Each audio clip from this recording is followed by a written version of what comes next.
Assalamualaikum warahmatullahi wabarakatuh. Selamat siang, selamat sore, selamat malam, dan selamat pagi. Hari ini saya ingin membahas tentang 5W1H.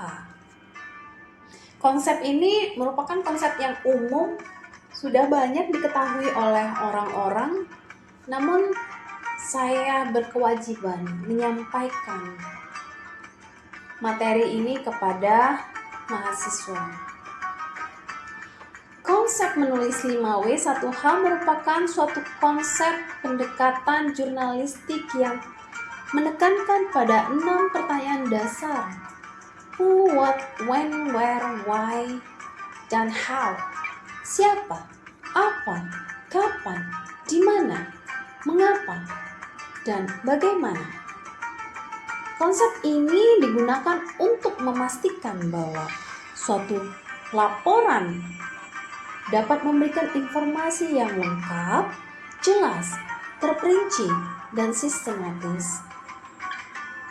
Saya sudah melakukan browsing yang hasilnya menunjukkan bahwa tidak ada penemu khusus untuk konsep 5W1H. Namun bukan berarti prinsip ini tidak relevan. Justru sebaliknya, 5W1H tidak hanya relevan dalam bidang jurnalistik, namun dapat diterapkan dalam berbagai konteks, termasuk penulisan akademis, penyelidikan, penelitian, riset, dan lain-lain. Prinsip ini membantu penulis atau penyelidik untuk merinci informasi yang dibutuhkan demi membentuk pemahaman menyeluruh tentang suatu kejadian atau topik tertentu. Kita masuk pada langkah-langkah penulisan. A comprehensive guide to effective writing. Dapat dilihat pada slide. Tahapan 5W1H. Identifikasi karakter utama atau audience target. Kali ini pasar. Diklasifikasi berdasarkan teori ekonomi mikro. Kedua, menentukan topik utama atau subjek dari tulisan. Topik mengacu pada pokok bahasan atau subjek tertentu yang menjadi fokus tulisan. Dalam berbagai konteks, topik dapat merujuk pada ide, peristiwa, konsep, atau masalah yang menjadi pusat perhatian dalam tulisan yang dibuat. Topik mampu membantu mempersempit ruang lingkup pembicaraan atau penulisan. Lalu, tentukan kerangka waktu atau konteks dari tulisan. Konteks merujuk pada lingkungan atau kerangka referensial di mana suatu peristiwa, informasi, atau tindakan berlangsung. Konteks memberikan pemahaman lebih lanjut tentang bagaimana suatu hal dapat diartikan atau dipahami dengan mempertimbangkan faktor-faktor yang mengelilinginya. Beberapa poin penting yang terkait kerangka referensial itu ada dasar teoritis, ruang lingkup konsep, hubungan antar variabel, landasan untuk pengembangan hipotesis, mendukung interpretasi hasil. Langkah selanjutnya, penentuan lokasi atau pengaturan penulisan. Contoh penjelasan tentang lokasi atau setting dalam sebuah tulisan, fiksi atau cerita naratif. Cerita ini berlangsung di sebuah desa kecil di tepi hutan di mana karakter utama adalah Alina tinggal bersama keluarganya. Kemudian, artikel berita atau laporan. Kejadian ini terjadi di pasar, di depan gedung pemerintahan pada hari Jumat pagi. Esai atau tulisan pemikiran. Tulisan ini dibuat di sebuah kafe kecil di pinggiran kota, di mana penulis merenungkan tentang perjalanan hidupnya. Tulisan akademis. Penelitian ini dilakukan di laboratorium kimia di Universitas Syiah Kuala. Langkah selanjutnya, menjelaskan tujuan atau motivasi di balik penulisan. Tujuan atau motivasi di balik penulisan bervariasi tergantung pada konteks penulis dan jenis tulisan yang dibuat. Bagaimana dengan konteks tulisan ini? Tugas. Apa sih tujuan yang lainnya? Pertama, berbagi informasi, penghiburan atau hiburan, persuasi atau mempengaruhi, pendidikan seperti yang sedang kita lakukan, self-expression atau ekspresi diri. Ini supaya kita, untuk poin ini saya tekankan supaya kita tidak barbar. Kita mengungkapkan sesuatu dengan kreatif, tidak melakukan tindakan fisik, pemukulan, penghinaan, tanpa menggunakan data dan tanpa menggunakan kreativitas. Lalu, sebagai catatan sejarah atau dokumentasi, kalau tidak mau hilang raib dalam sejarah, maka kita harus menulis sehingga kita dapat dikenang sepanjang masa. Kemudian, pemecahan masalah atau solusi. Penulis mungkin punya tujuan untuk menyajikan solusi atas masalah tertentu atau memberikan panduan praktis. Kemudian, pencapaian karir atau akademis. Seseorang yang ingin mencapai gelar profesor tentu memiliki persyaratan-persyaratan yang terkait dengan tulis-menulis. Oleh karena itu, tulis-menulis itu sangat penting sekali dalam akademisi. Kemudian, penjelasan proses atau metode yang digunakan dalam penulisan. Contoh penjelasan proses atau metode dalam tulisan penelitian ya.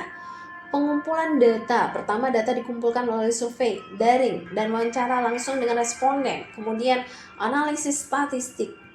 Selanjutnya, data dianalisis menggunakan metode statistik deskriptif untuk mengidentifikasikan tren dan pola yang relevan. Lalu, tulisan pemikiran atau esai argumentatif, yaitu pendekatan argumentatif. Penulisan ini mengikuti pendekatan argumentatif di mana setiap paragraf mendukung klaim utama dengan bukti dan logika yang kuat. Kemudian, penentuan posisi. Sebelum menulis, penulis mempertimbangkan berbagai sudut pandang, menentukan posisi utama yang akan diambil. Cerita fiksi, pembangunan karakter. Proses dimulai dengan mengembangkan karakter utama dan karakter pendukung untuk menciptakan dinamika cerita yang menarik. Kemudian, plot development. Plot dikembangkan dengan merinci awal, tengah, dan akhir cerita untuk memastikan alur yang kohesif. Bagaimana dengan artikel jurnalistik atau berita? Penentuan fakta utama, mengidentifikasi fakta utama dan informasi terkini yang perlu disertakan dalam tulisan. Kemudian penulisan inverted pyramid, mengikuti struktur piramida terbalik dengan informasi paling penting ditempatkan di bagian atas untuk menangkap perhatian pembaca. Selanjutnya, bagaimana dengan tulisan kreatif atau puisi? Pendekatan kreatif melibatkan eksperimen dengan bahasa dan gaya yang berbeda untuk menciptakan efek emosional yang diinginkan. Kemudian refleksi diri, yaitu merefleksikan pengalaman pribadi dan perasaan mendalam untuk menciptakan karya yang otentik. Langkah selanjutnya, 5W1H membantu menciptakan tulisan yang jelas dan koheren, yaitu lengkap dan relevansi. Kelengkapan atau completeness merujuk pada sejauh mana suatu laporan mencakup semua informasi yang diperlukan atau relevan untuk memahami subjek atau topik yang dibahas. Laporan dianggap lengkap jika tidak ada informasi yang ditinggalkan tanpa alasan yang jelas. Kelengkapan penting sekali untuk memastikan bahwa pembaca memahami sepenuhnya konteks, temuan, atau rekomendasi yang disajikan dalam laporan. Lalu relevansi atau relevance berkaitan dengan seberapa erat hubungan informasi dalam laporan dengan tujuan atau kepentingan pemangku kepentingan. Relevansi memastikan bahwa informasi yang disajikan dalam laporan memiliki nilai dan signifikansi yang tinggi untuk pembaca atau pemangku kepentingan yang dituju. Contoh penggunaan kata relevan dalam kalimat. Saran tersebut tidak relevan dengan permasalahan yang sedang kita hadapi. Artinya saran tersebut tidak punya kaitan atau hubungan yang erat dengan masalah yang sedang dihadapi. Contoh kasusnya adalah saya sedang lapar tapi diberikan cinta kasih. Pasti kebutuhan dasar saya adalah makan. Kemudian sebagai manusia saya tidak lapar tapi diberikan makanan. Saya tidak membutuhkannya. Yang saya butuhkan adalah cinta kasih. Termasuk dalam hal menulis. Kita membutuhkan banyak membaca agar terciptanya koherensi dan perbendaharaan kata serta ide-ide tertuang dengan baik dalam suatu tulisan. Nonsense kalau kita tidak banyak membaca untuk melakukan penulisan. Provides a framework for writing that engages and captivates the audience. Menghasilkan kerangka kerja penulisan yang melibatkan dan menarik audiens, merujuk pada proses menyusun tulisan dengan struktur dan elemen-elemen tertentu yang dirancang untuk membuat pembaca terlibat dan tertarik. Caranya bagaimana? Pertama, pendekatan awal yang menarik. Anekdot untuk langsung memikat perhatian pembaca. Menyajikan pertanyaan yang merangsang pemikiran atau pertanyaan kontroversial untuk menarik perhatian. Kedua, struktur naratif yang menyenangkan seperti cliffhanger yang mendorong pembaca untuk terus membaca. Mempertahankan ketegangan dan keingintahuan pembaca. Selanjutnya, penggunaan bahasa yang menarik. Menghindari kalimat yang terlalu formal dan menjadikan bahasa lebih mudah dipahami dan menarik. Menggunakan variasi leksikal dan gaya bahasa yang menarik. Yang keempat, pemilihan ilustrasi dan contoh yang menarik. Ilustrasi, gambar, atau contoh yang menarik untuk mendukung dan menghidupkan tulisan. Menggunakan analogi atau metafora yang menggambarkan dengan jelas konsep atau ide yang dijelaskan.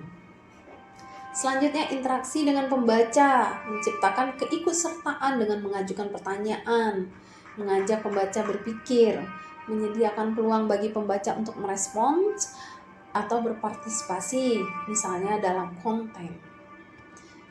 Lalu, ketelitian dan konsistensi, menyusun informasi atau argumen dengan cara yang logis dan konsisten. Ini memungkinkan pembaca untuk mengikuti dan memahami dengan baik, memastikan bahwa informasi yang disajikan relevan dan dapat dipahami oleh audiens target. Effective communication dalam sebuah tulisan merujuk pada kemampuan penulis menyampaikan pesan dan informasi dengan jelas, tepat, dan mudah dimengerti oleh pembaca. Tujuannya memastikan bahwa pesan yang disampaikan dapat diterima dan dipahami dengan baik oleh audiens. Oleh karena itu, apa yang harus ditandai untuk mencapai effective communication? Pertama, kesesuaian dengan audiens, keterbacaan dan keketuhan, kemudian ketepatan dan konsisten, kepentingan dan daya tarik, lalu relevansi dan kelengkapan, penggunaan gaya bahasa yang sesuai, tujuan komunikasi yang jelas, kemudahan navigasi, penggunaan heading, subheading, dan daftar memudahkan pembaca untuk melacak dan memahami isi tulisan. Kemudian alat yang dapat membantu mengorganisir pemikiran dan ide-ide dalam sebuah tulisan dan presentasi seperti outline atau garis besar, mind mapping, penggunaan point-point atau bullet points, memisahkan dan menyusun informasi menjadi bagian-bagian yang lebih kecil dan mudah dicerna. Kemudian struktur naratif, memanfaatkan struktur naratif dengan membangun kisah atau alur cerita yang memiliki awal, tengah, dan akhir, membantu menyampaikan informasi atau pesan secara alur yang koheren. Lalu, penomoran atau penggunaan label, memberi nomor atau label pada langkah-langkah atau bagian-bagian tertentu, membantu mengatur urutan dan prioritas. Ini mempermudah pembaca untuk mengikuti langkah-langkah atau tahapan tertentu. Dan penggunaan heading dan subheading, memisahkan dan menetapkan bagian-bagian utama dengan penggunaan heading dan subheading. Selanjutnya, clarity dan coherence. Clarity atau kejelasan merujuk pada tulisan yang dapat dipahami dan mudah dibaca. Oleh karena itu harus menggunakan ketepatan bahasa, struktur kalimat yang jelas, dan ketepatan dan klaritas istilah. Kemudian coherence atau kohesivitas. Aspek pentingnya yaitu penggunaan kata hubung dari menggunakan ide-ide dan mengarahkan pembaca dari satu konsep ke konsep berikutnya. Pemilihan struktur kalimat yang tepat dan pertahankan fokus pada topik utama. Ensures all necessary information is included and relevant to the topic. Memastikan bahwa semua informasi yang diperlukan untuk memahami dan mengelola topik yang dibahas telah disertakan dalam tulisan, dan informasi tersebut relevan dengan topik yang dibicarakan. Oleh karena itu diperlukan inklusivitas informasi, yaitu memastikan tulisan mencakup fakta, data, informasi dasar yang diperlukan untuk mendukung dan menjelaskan topik secara komprehensif.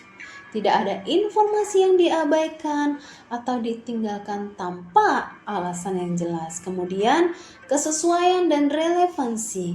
Informasi yang dijelaskan dalam tulisan harus memiliki relevansi yang tinggi dengan topik yang sedang dibahas. Hindari penyisipan informasi yang tidak terkait atau tidak mendukung pesan utama. Memastikan bahwa setiap detail dan data yang disajikan memiliki hubungan langsung dengan esensi topik. Kemudian, ketepatan dan klaritas. Setiap informasi yang disajikan tepat dan akurat. Hindari penggunaan data kadaluarsa yang tidak dapat dipertanggungjawabkan. Memastikan bahwa informasi disajikan dengan bahasa jelas dan mudah dimengerti. Ketepatan konteks.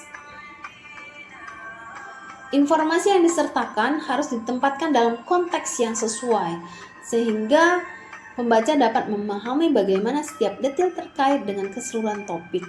Mempertimbangkan urutan atau struktur penyajian informasi untuk memastikan kelogisan dan pemahaman yang baik. Kemudian, pertimbangan kepentingan pembaca dan kejelasan tujuan komunikasi.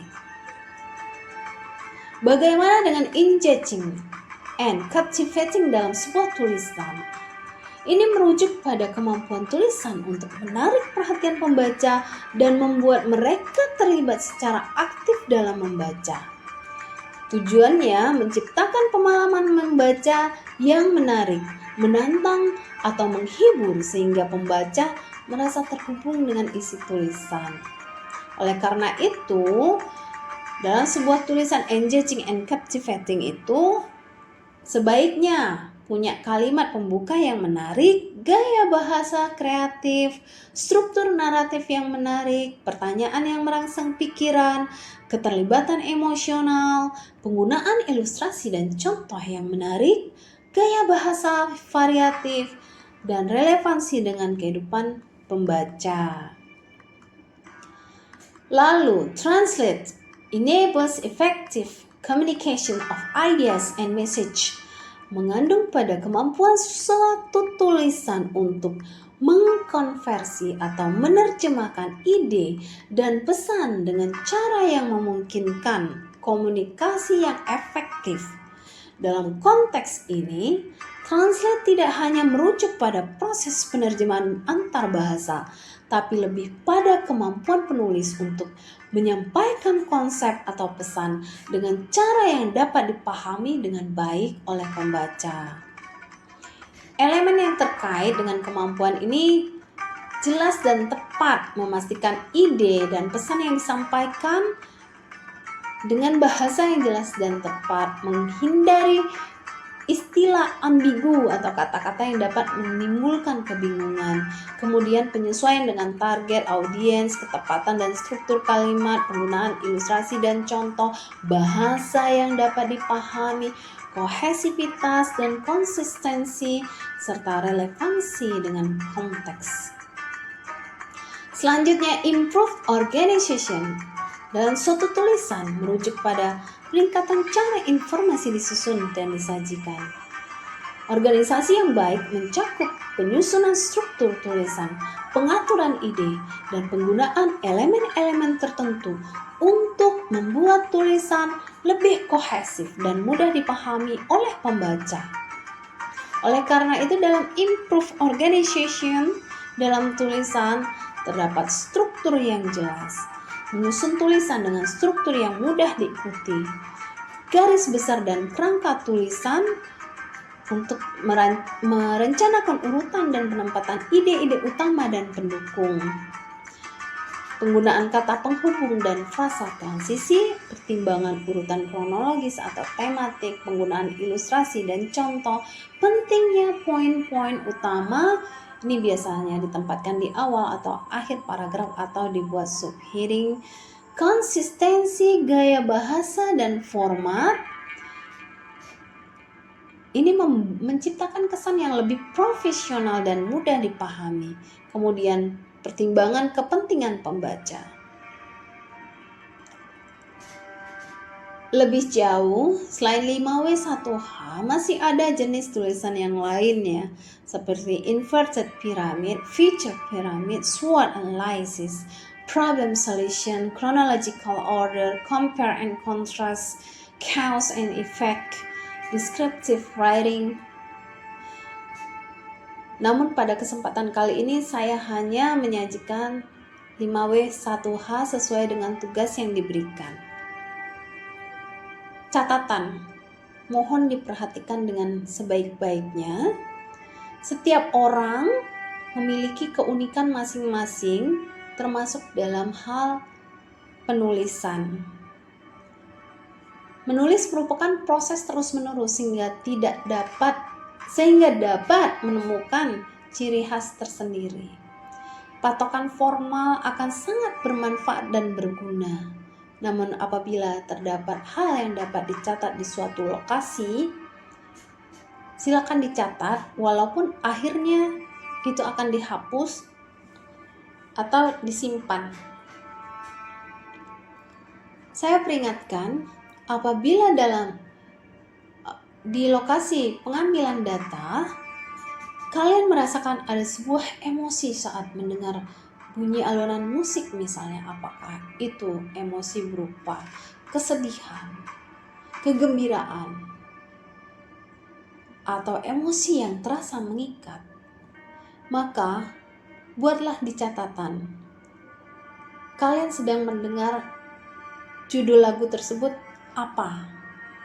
Judulnya. Simpan baik-baik. Kemudian